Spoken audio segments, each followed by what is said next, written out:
মৰমৰ অকণিহঁত আৰু বন্ধু বান্ধৱীসকল, তোমালোকে যদি সাধু শুনি ভাল পোৱা তেনেহ'লে এই চেনেলটো ছাবস্ক্ৰাইব কৰি ল'বা আৰু ভিডিঅ'টো লাইক কৰি তোমালোকৰ বন্ধু বান্ধৱীসকলৰ লগত শ্বেয়াৰ কৰিবলৈ নাপাহৰিবা।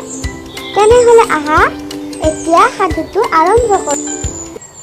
হাতী আৰু চটক চৰাই। এদিনাখন দুপৰীয়াৰ কথা।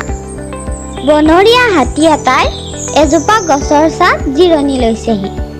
সেই গছজোপাতে এহাল চটক চৰায়ে বাহ সাজি আছিল। বাহটোত চৰাইহালৰ কণীও আছিল। চৰাইহালে সেই দুপৰীয়া বাহটোত জিৰণি লৈ সুখ দুখৰ কথা পাতি আছিল। চৰাইহালৰ কথা বতৰা তলত শুই থকা হাতীটোৱে একো বুজিব পৰা নাছিল। সেয়ে তাৰ শান্তি ভংগ হ'ল। খং আৰু বিৰক্তিত সি চৰাইহাল থকা গছৰ ডালটো শুৰেৰে মুচৰি ভাঙি পেলালে। হাতীটোৰ এনে কাণ্ডত চৰাইহাল অবাক হ'ল। কোনোমতে সিহঁত প্ৰাণটোলৈ পলাল। কিন্তু বাহটোত থকা সিহঁতৰ কণীবোৰ ভাঙি চূৰ্ণ বিচূৰ্ণ হ'ল। কণী হেৰুৱা দুখত মাইকী চৰাইজনীয়ে ইনাই বিনাই কান্দিবলৈ ধৰিলে। চৰাইজনীৰ এনে কান্দোন শুনি সিহঁতৰ বন্ধু বাঢ়ৈ টোকা চৰাই এটাই সান্তনা দিবলৈ সিহঁতৰ ওচৰ চাপিল। বাঢ়ৈ টোকাক দেখি মাইকী চৰাইজনীয়ে ক'বলৈ ধৰিলে, সেই দুষ্ট হাতীটোৱে আমাৰ বাহ ভাঙিছে, কণীবোৰ নষ্ট কৰিছে। গতিকে ইয়াক শাস্তি দিয়াৰ ব্যৱস্থা কৰা। সি শাস্তি পালেহে মই কণী হেৰুৱাৰ দুখ পাহৰিব পাৰিম। মাইকী চৰাইজনীৰ কথা শুনি বাঢ়ৈ টোকাই ক'লে, কণীটি, তুমি চিন্তা নকৰিবা। বিনাৰবা নামে মোৰ এজনী মাখি বান্ধৱী আছে। মই এতিয়াই প্ৰথমে বিনাৰবাৰ ওচৰলৈ যাম। তাৰ পৰাই মই মেঘদূত নামৰ আন এজন ভেকুলী বন্ধুৰ ওচৰলৈ যাম। আমি তিনিও লগ হৈ দুষ্ট হাতীটোক নিশ্চয়কৈ এসেকা দিম। আকাৰত সৰু হ'লেও বুদ্ধিত আমি তাতকৈ কম নহয়। কথাখিনি কৈ বাঢ়ৈ টোকা যাবলৈ ওলাল। বাঢ়ৈ টোকাৰ লগতে টচক চৰাইহালো বিনাৰবা আৰু মেঘদূতৰ ওচৰলৈ বুলি ওলাল। অৱশেষত আটায়ে লগ হৈ আলোচনা কৰি পিছদিনা হাতীটোক শাস্তি দিয়াৰ ঠিক কৰিলে। বাঢ়ৈ টোকাই বিনাৰবা আৰু মেঘদূতক নিজৰ নিজৰ দায়িত্ব বুজাই দিলে। পিছদিনা দুপৰীয়াও হাতীটো সেই গছজোপাৰ তললৈকে জিৰণি ল'বলৈ আহিল।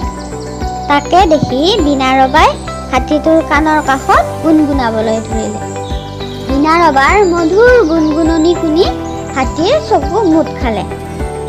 হাতীটোৰ চকু মুঠ খোৱাৰ চেগতে গছৰ ওপৰৰ পৰা চাই থকা বাঢ়ৈ টোকাই তাৰ এটা এটাকৈ দুয়োটা চকুতে ৰঙা ঠোঁটেৰে খুটিলে। হঠাতে চকুত কিনো হ'ল টোপনিৰ জালত থকা হাতীটোৱে ধৰিবকে নোৱাৰিলে। সি একো নেদেখা হৈ পৰিল।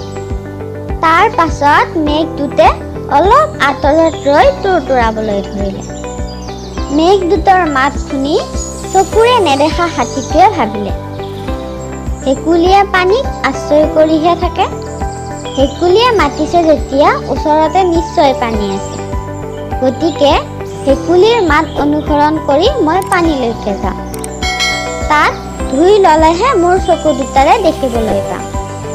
এনেদৰে ভাবি চিন্তি হাতীটো উঠি অনুমানতে খোজ দিবলৈ ধৰিল। তাকে দেখি মেঘদূতেও তুৰতুৰাই আগবাঢ়ি গৈ থাকিল। আগে আগে মেঘদূত, পিছে পিছে হাতীটো। এনেদৰে কিছু দূৰ আগবাঢ়ি মেঘদূত এটা ডাঙৰ গাঁতৰ ওচৰত ৰ'ল। হাতীটোৱে তাৰ মাত শুনি পানী থকা বুলি আগবাঢ়ি গৈ গাঁতটোত পৰিলগৈ। গাঁতটো বৰ দ আৰু থিয় আছিল। বেচেৰা হাতীটোৱে বহুত চেষ্টা কৰিও গাঁতটোৰ পৰা উঠিব নোৱাৰিলে। উপায় নাপাই সি চিঞৰত গগন কঁপালে। আৰু হাতীটোৰ এনে দশা হোৱাত সিহঁতে বৰ ৰং পালে আৰু হাতীটোক তাতে এৰি থৈ সিহঁত আটাইকেইটা গুচি গ'ল তাৰ পৰা। আজিৰ সাধুটোৰ পৰা আমি ইয়াকে শিকিলোঁ যে আমি কেতিয়াও কাৰো অন্যায় অথবা বেয়া কথা চিন্তা কৰিব নালাগে। নহ'লে নিজৰো বিপদ নিশ্চিত।